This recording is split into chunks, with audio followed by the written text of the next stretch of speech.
ಆತ್ಮೀಯರೇ ನಮಸ್ಕಾರ. ಇವತ್ತು ನಾವು ಭೂಮಿಯ ಮೇಲೆ ನಮ್ಮ ಪಾತ್ರ ಏನು ಅನ್ನೋದ್ರ ಬಗ್ಗೆ ತಿಳ್ಕೊಳ್ಳೋಣ.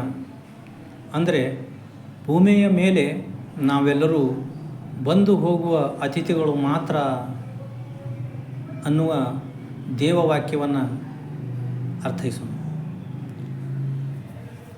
ಬಂಧುಗಳೇ, ಇಲ್ಲಿ ಯಾವುದು ನಮ್ಮ ಸ್ವಂತದ್ದಲ್ಲ. ನಾನಿರುವ ಈ ಕ್ಷಣ ಮಾತ್ರ ನನ್ನದು.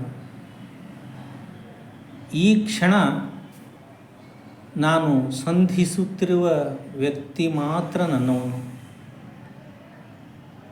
ಈ ಕ್ಷಣ ನಾನು ಪಡೆದ ಉಸಿರು ಮಾತ್ರ ನನ್ನದು. ಈ ಕ್ಷಣ ಅನುಭವಿಸುವ ಸಂಬಂಧ ಮಾತ್ರ ನನ್ನದು. ಇಲ್ಲಿ ಕ್ಷಣಗಳೇ ಉರುಳಿ ಹೋಗುವಾಗ ಕ್ಷಣ ಕ್ಷಣಕ್ಕೂ ಬದಲಾಗುವ ಸಂಬಂಧ ಯಾವ ಲೆಕ್ಕ? ಕ್ಷಣ, ಋಣ, ಹಣ, ಗುಣ ಇದು ಯಾವುದೂ ಸ್ವಂತದ್ದಲ್ಲ. ಇದು ಎಲ್ಲಿಂದಲೋ ಬಂದದ್ದು, ಇನ್ನೆಲ್ಲಿಗೋ ಹೋಗುವಂಥದ್ದು. ಹಾಗಿದ್ದ ಮೇಲೆ ಇಲ್ಲಿ ಸ್ವಂತ ಅನ್ನೋದು ಯಾವುದೂ ಇಲ್ಲ.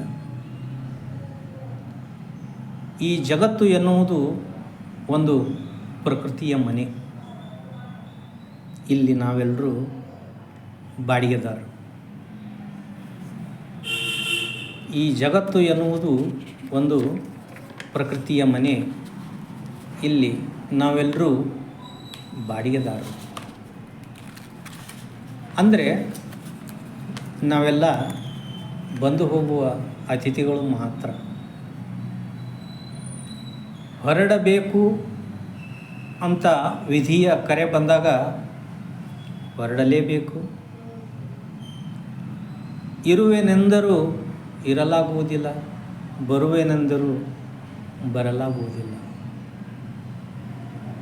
ಕರೆ ಬಂದಾಗ ಬರಬೇಕು, ಹೊರಡು ಎಂದಾಗ ಹೊರಡಲೇಬೇಕು. ಬಂದು ಹೋಗುವ ಮಾತುಗಳು, ಸಂಪಾದಿಸಿದ ಆಸ್ತಿ, ಹಣ, ಐಶ್ವರ್ಯ ಇದು ಯಾವುದೂ ಸ್ವಂತದ್ದಲ್ಲ. ಇದು ಯಾವುದೂ ಸ್ವಂತದ್ದಲ್ಲ. ಹಾಗಾಗಿ ಅದು ಬಂದಿದ್ದಕ್ಕಾಗಲಿ ಕಳೆದುಕೊಂಡದ್ದಕ್ಕಾಗಲಿ ಚಿಂತಿಸುವ ಅವಶ್ಯಕತೆಯೇ ಇಲ್ಲ. ಇಲ್ಲಿ ಕಲಿಯುವ ಪಾಠವಷ್ಟೇ ಮುಖ್ಯ. ಅದನ್ನು ಅಳವಡಿಸಿಕೊಂಡು ಬದುಕುವ ಬದುಕಷ್ಟೇ ಮುಖ್ಯ. ಈ ಜಗತ್ತು ಒಂದು ಪ್ರಕೃತಿಯ ಮನೆ. ಅದಕ್ಕಾಗಿ ಹೇಳೋದು, ಯಾಕೆಂದರೆ ನಾವೆಲ್ಲರೂ ಬಂದು ಹೋಗುವ ಅತಿಥಿಗಳು ಮಾತ್ರ. ಇಲ್ಲಿ ಯಾವುದೂ ನನ್ನದಲ್ಲ, ಯಾವುದೂ ಸ್ವಂತದ್ದಲ್ಲ. ಯಾವುದನ್ನು ತಂದಿಲ್ಲ, ಯಾವುದನ್ನೂ ಒಯ್ಯುವುದಿಲ್ಲ. ಅದಕ್ಕಾಗಿ ಇರುವಷ್ಟು ದಿನ ಶ್ರೇಷ್ಠವಾದ ಜೀವನವನ್ನು ಕಳೆಯೋಣ. ಸಮಾಜಕ್ಕಾಗಿ ನಮ್ಮಿಂದ ಏನಾದರೂ ಆಗುವ ಸಹಾಯವನ್ನು ಮಾಡೋಣ. ನಮ್ಮನ್ನೇ ನಂಬಿದಂಥ ನಮ್ಮ ಕುಟುಂಬಕ್ಕೆ ನಾವು ಮಾರ್ಗದರ್ಶಕರಾಗೋಣ. ಅದೇ ಥರ ಈ ದೇಶಕ್ಕಾಗಿ ಏನಾದರೂ ಸ್ವಲ್ಪ ಸಮಯವನ್ನು ಕೊಡೋಣ. ಯಾಕೆಂದರೆ ಯಾವುದು ನನ್ನದಲ್ಲ, ಯಾವುದು ನನ್ನದಾಗಿ ಇರೋದಿಲ್ಲ. ಮತ್ತೊಮ್ಮೆ ಹೇಳಬೇಕಂದ್ರೆ ನಾವು ಈ ಭೂಮಿಗೆ ಬಂದು ಹೋಗುವ ಅತಿಥಿಗಳು ಮಾತ್ರ. ನಾವು ಹೋದರೂ ಕೂಡ ನಮ್ಮ ಹೆಸರು ಉಳಿಯುವಂಥ ಒಂದೊಳ್ಳೆಯ ಕೆಲಸವನ್ನು ಮಾಡಿದಾಗ ಮಾತ್ರ ಈ ಭೂಮಿಗೆ ನಾವು ಬಂದದ್ದು.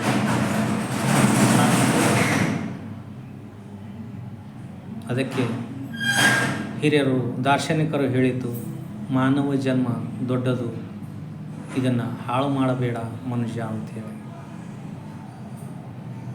ಕಾರಣ ನಾವು ನೀವೆಲ್ಲ ನಮಗಾಗಿ ಅಲ್ಲ, ನಮ್ಮವರಿಗಾಗಿ, ಸಮಾಜಕ್ಕಾಗಿ ಬಾಳಿ ಬದುಕಿ ಏನಾದರೂ ಒಂದು ಸಾಧಿಸೋಣ ಅಂತ ಈ ಸಂದರ್ಭದಲ್ಲಿ ಹೇಳ್ತಾ ಈ ಜನ್ಮಕ್ಕೆ ಏನಾದರೂ ಒಂದು ಒಳ್ಳೆಯದನ್ನು ಮಾಡೋಣ ಅಂಥೇಳಿ ಈ ಕ್ಲಿಪ್ಪನ್ನು ಮುಗಿಸ್ತಾ ಇದ್ದೀನಿ. ಚೆನ್ನಾಗಿತ್ತಲ್ಲ ಫ್ರೆಂಡ್ಸ್? ಚೆನ್ನಾಗಿದ್ದರೆ ಜಸ್ಟ್ ಒಂದು ಲೈಕ್ ಮಾಡಿ ಹೋಗಿ. ಇಷ್ಟು ಹೇಳಿ ಇವತ್ತಿನ ಈ ಕ್ಲಿಪ್ಪನ್ನು ಮುಗಿಸ್ತಾ ಇದ್ದೇನೆ. ಕೃಷ್ಣಾರ್ಪಣಮಸ್ತು.